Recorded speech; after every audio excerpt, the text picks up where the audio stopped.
Na mestu. Mod. Na mestu. Prostor.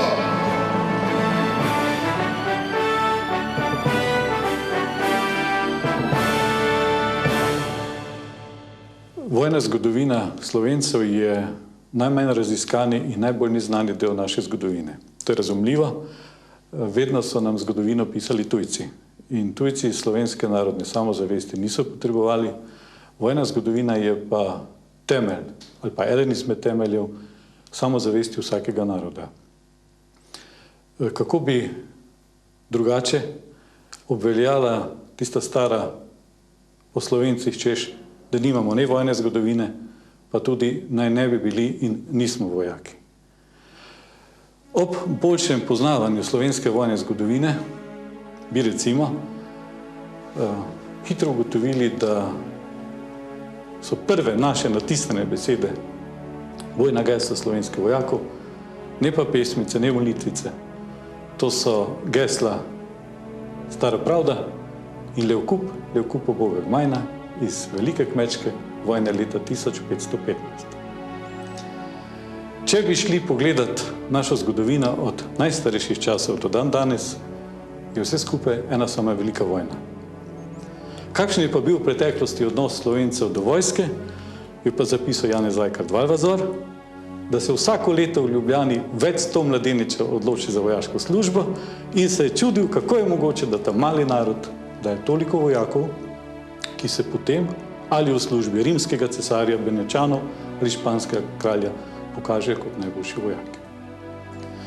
Prvič so pa Slovenci svoje narodne kokarde nosili kot narodni gardisti leta 1848 v pomladi narodov. Največji vzpon narodne samozavesti, vojaške samozavesti, je pa pomenila Prva svetovna vojna. Ta je omogočila nastanek prve slovenske vojske v novejši zgodovini novembra 1918. Ta vojska nam je dala izjemno osebnost. Generala Rudolfa Maistra, človeka dejanj, možatosti, odločnosti, čeprav je treba pošteno povedati, da je pa to novo vojsko vendarle ustanovil, oziroma prve enote ustanovil Rudolf Badjura, nadporočnik v Ljubljani, dan danes že popolnoma pozabljen. Do največjega vzpona slovenske vojaške samozavesti je pa prišlo med drugo svetovno vojno. Slovenski narodno-osvobodilni boj 1941-45, vsaj kolikor jaz poznam te stvari, pa kar temeljito spremljam, nima primere v Evropi. Ne po širini, ne po množičnosti in zlasti ne po tem človeškem sporočilu. Prvobitnega boja za obstanek. To ni več vojskovanje, gre za preprosto vprašanje, bomo Slovenci ostali na tej zemlji. Po drugi svetovni vojni je bila slovenska vojaškost izbrisana, to da znova se je rodila leta 1968. The territorial defense of the Republic of Slovenia developed differently than in other former Yugoslav republics. Its formation was frequently considered to be an attempt to revive the concept of a Slovenian armed forces. It is an established fact that the future belongs to those with courage, to those members of the territorial defense who, without any second thought, supported the democratic changes in Slovenia. The disagreements between the Federal Yugoslav leadership, which consisted of the Conservative Federal Secretariat of National Defense and the Yugoslav People's Army, both not favoring the democratization of the federal state, and the Slovenian Republic leadership culminated in the middle of May 1990 in an order on disarming the Slovenian territorial defense.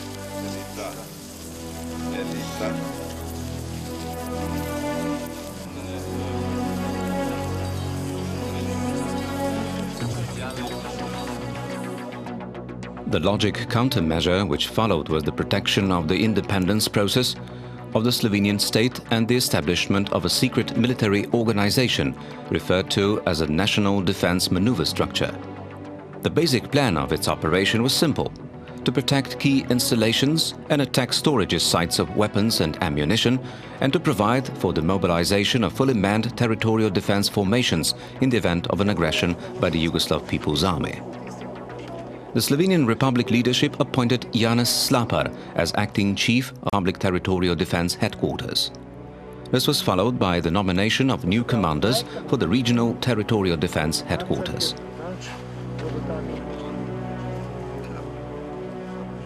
This was then the members of the 30th Development Group of the Territorial Defence stood in formation for the first time. The unit, which was later renamed the Morris Brigade, was commanded by the Chief of the National Defence Manoeuvre Structure, Anton Krkovic. The formation took place on December 17, 1990, a week before a plebiscite was held for a sovereign and independent Slovenia. During this event, the president of the new Slovenian government made his famous statement, "We can feel the spirit of the Slovenian armed forces in the air."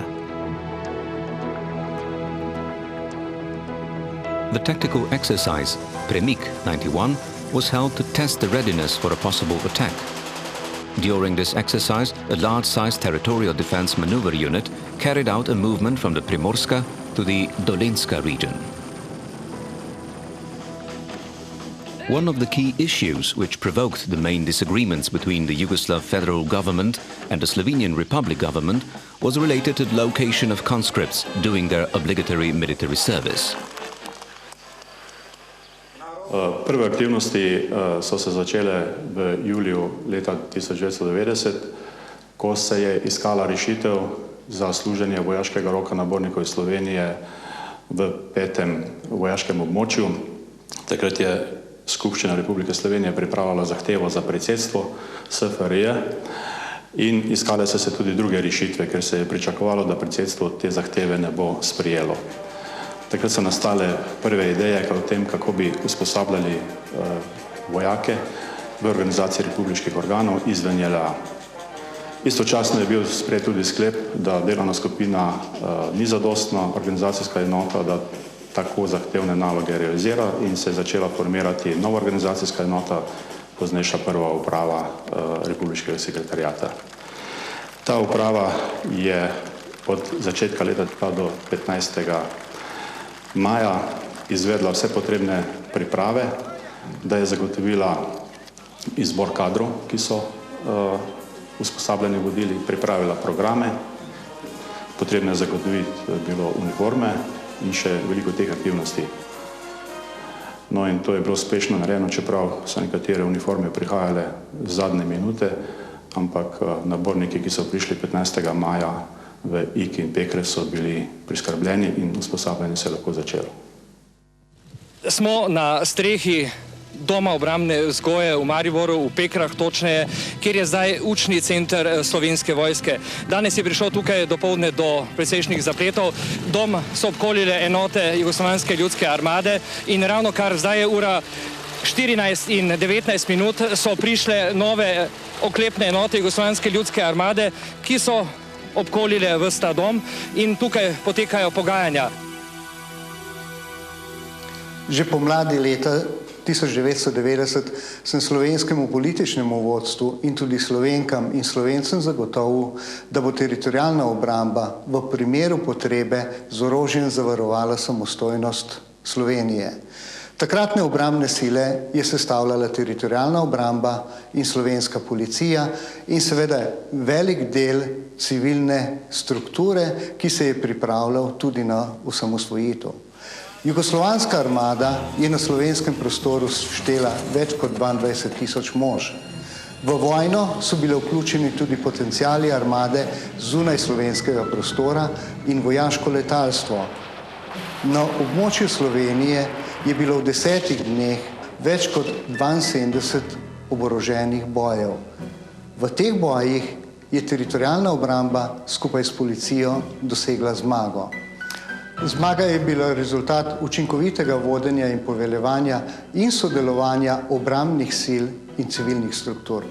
Obrambne sile so z manevrom manjših enot izvajale bojne spopade na celotnem slovenskem prostoru. Teritorialna obramba pa je v tej vojni lahko zmagala samo zaradi dolgoletnih priprav in zaradi njene pripadnosti Sloveniji in slovenskemu narodu. On October 26, 1991, General Janez Slapar reported to the President of the Republic of Slovenian Presidency, Milan Kučan, that the last Yugoslav People's Army troops left the port of Koper. This started the transformation of the territorial defense from a wartime to a peacetime structure.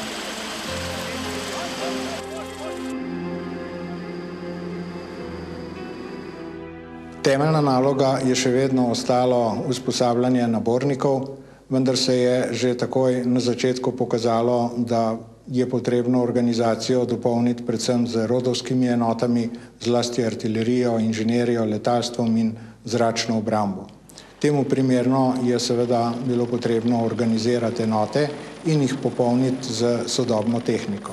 Bistvena težava v tem je bila ta, da je neposredno ob Sloveniji še vedno divjala vojna na Balkanu, da je bil v veljavi embargo, ki je prepovedoval uvoz orožja v Slovenijo in v takih primerih je pač potrebno prilagoditi svoje potrebe dejanskim zmožnostim.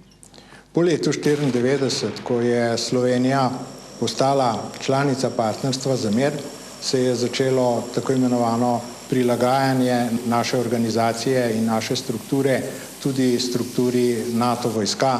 Tudi usposabljanje se je v tem pogledu precej spremenilo in tako imenovano uvajanje partnerskih ciljev je omogočilo slovenski vojski, da je pridobila potrebne izkušnje, potrebno znanje, ki je bilo zahtevano za izpolnjevanje pogojev za vstop v NATO.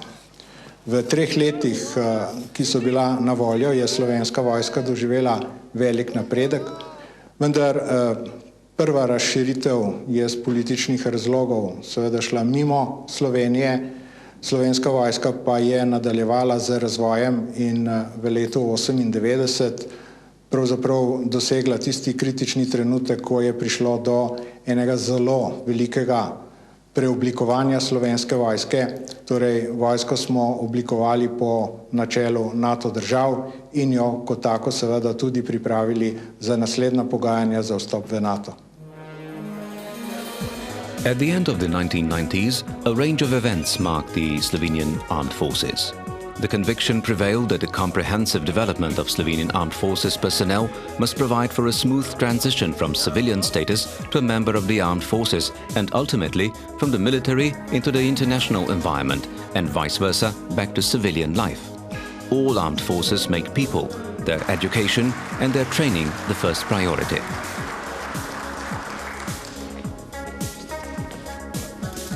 V tistem obdobju je bilo za slovensko vojsko značilno, da dejansko je bila velika neuravnoteženost med temi 3 dejavniki, kar ne pomeni, da je to bilo nujno slabo v vsakem pogledu.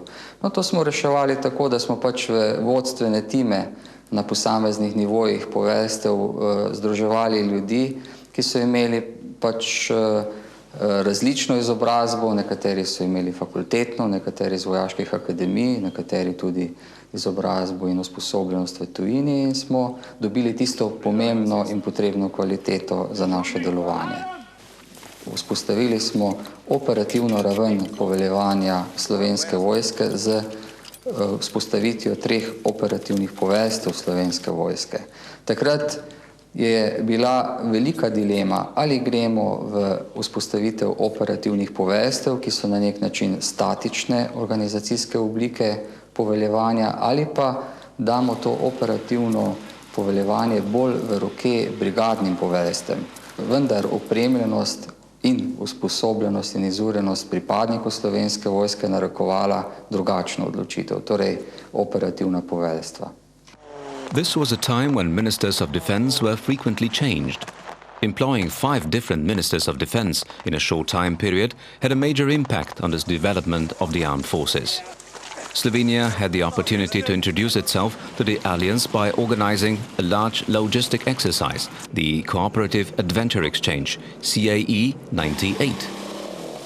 This exercise was followed by a tactical exercise of the Slovenian armed forces in autumn 2000. It was of a different dimension, but still important for the further development of the armed forces. Torej, vajo odločen odgovor leta 2000 smo dejansko izvajali v realnem okolju, v realnem času, z realnimi silami, takšna kot pač je bila Slovenska vojska v tistem momentu. Še posebej je tisto obdobje zaznamoval velik upad interesa za služenje vojaškega roka. No in mene osebno je ta vaja dejansko prepričala, da Slovenska vojska mora narediti en korak naprej k profesionalizaciji, torej k profesionalnemu popolnjevanju Slovenske vojske.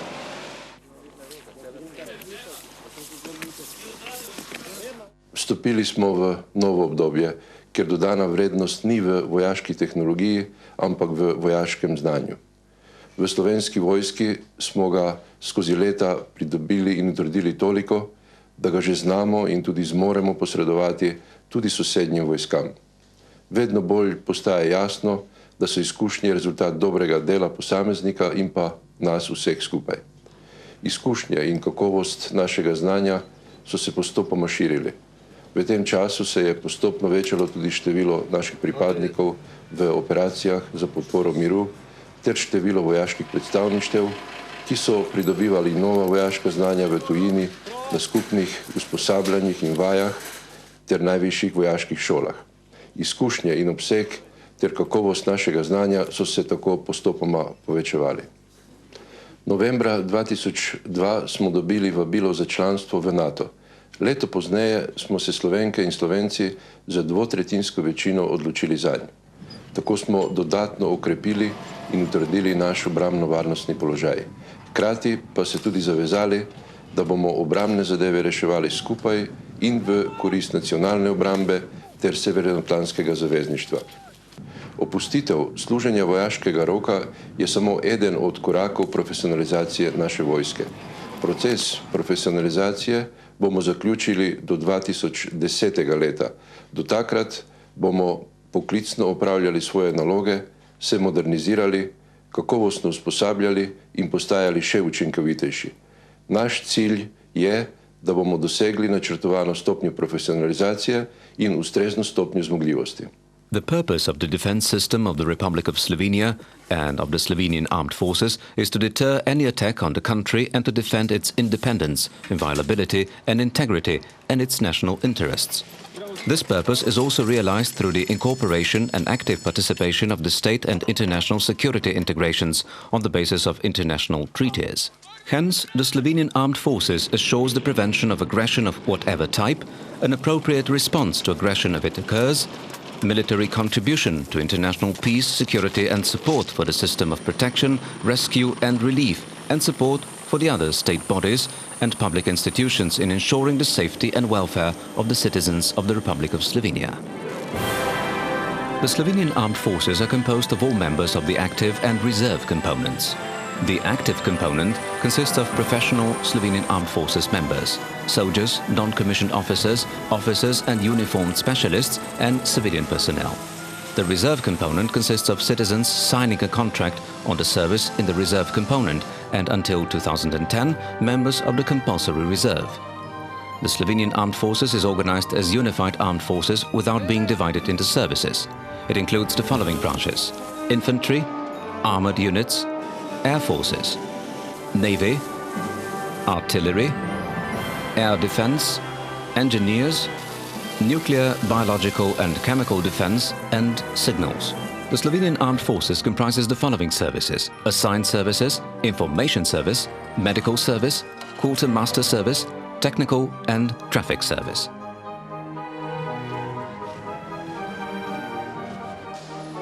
The Slovenian Armed Forces will be divided into combat forces and combat support forces. In terms of capability of deployment, they are divided into deployable and non-deployable forces. The General Staff, as a body within the Ministry of Defense, is the highest military professional body at the strategic level.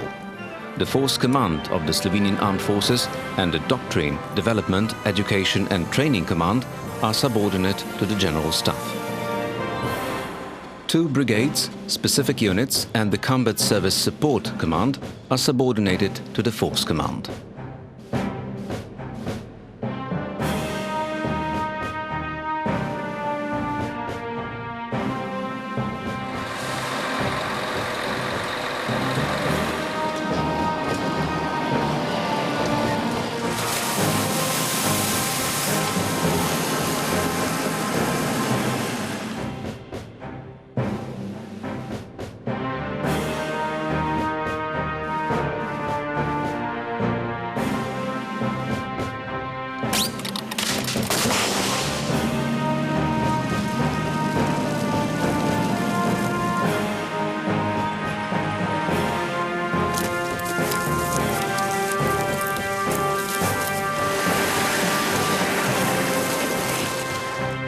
brigada Slovenske vojske je združeno-taktična enota. Sem poveljnik prve brigade Slovenske vojske, ki je namenjena za bojevanje. V brigadi se pripravljamo, usposabljamo, hodimo tudi na usposabljanje v tujini. Znanja, ki jih pridobivamo v tujini, uporabljamo pri usposabljanju svojih vojakov, podčastnikov in častnikov. Ta znanja ne prinašamo direktno v enote, ampak jih prilagajamo našim pogojem. V tem letu proslavljamo 15. obletnico Slovenske vojske. Kljub temu, v prvi brigadi Slovenske vojske imamo veliko nalog in izzivov. Enote brigade bojo pripravljene za obrambo domovine in za katerikoli operacijo, ne glede, kje bo ta operacija potekala.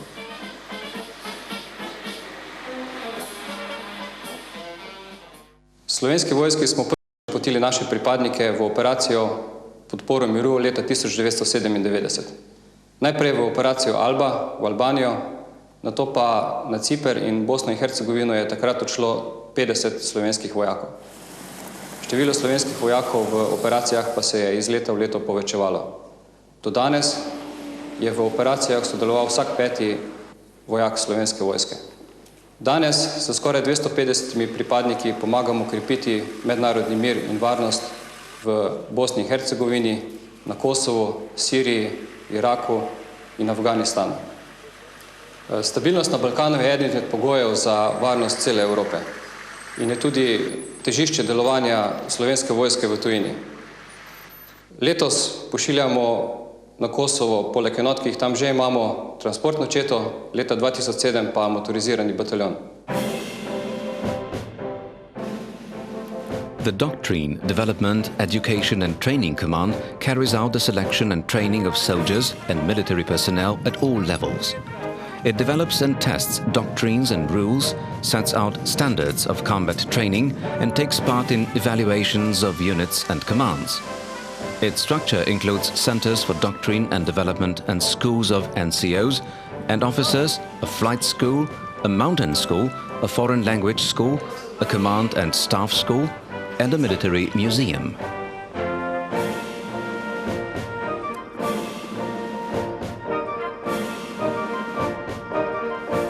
Moja želja, da bi postal vojak, se je razvila tam nekje blizu konca osnovne šole, ker sem po končanem osnovnošolskem šolanju začel na srednji vojaški šoli v Ljubljani, kasneje kot kandidat v šoli za častnike vojnih enot in po končani šoli zaposlen v Slovenski vojski kot profesionalen vojak.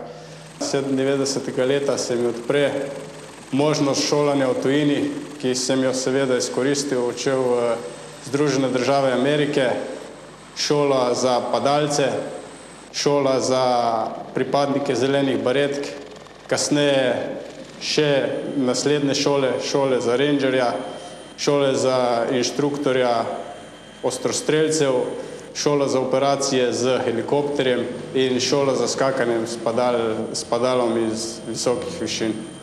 Ko sem prišel iz šolanja na tujini, se je zame začela popolnoma nova zgodba. Začel sem gledati na stvari iz drugega zornega kota, razmišljanje popolnoma drugačno in znanje, ki sem ga prenašal na ostale, je bilo prenešeno na način, ki ga niso bili vajeni do tedaj. Bistvo vojaka je v srcu in šele kasneje v glavi, kajti le tako bo lahko izpolnil svojo dolžnost in na koncu seveda tudi svoje poslanstvo. Tudi v prihodnje bomo v popolnosti izvajali naloge v skladu z našim temeljnim poslanstvom, to je zagotavljanje nacionalne vojaške varnosti in sodelovali pri realizaciji obveznosti, ki jih je Slovenija sprejela ob vstopu v zavezništvo. Te obveznosti pa bodo predvsem sodelovanje pri zagotavljanju in stabilizaciji razmer izven Slovenije, pri katerih sodelujejo članice NATO in Evropske unije. Po 2010. letu bo Slovenska vojska v celoti profesionalna.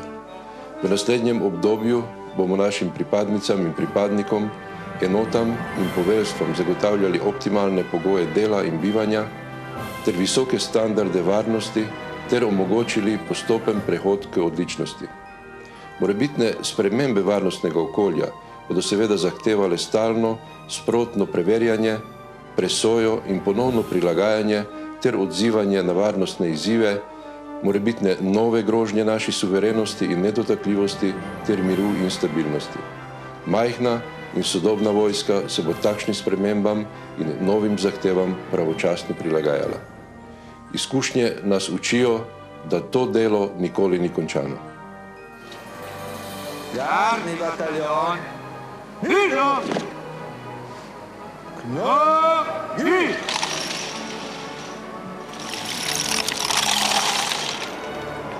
Nošna! Nože! Čarni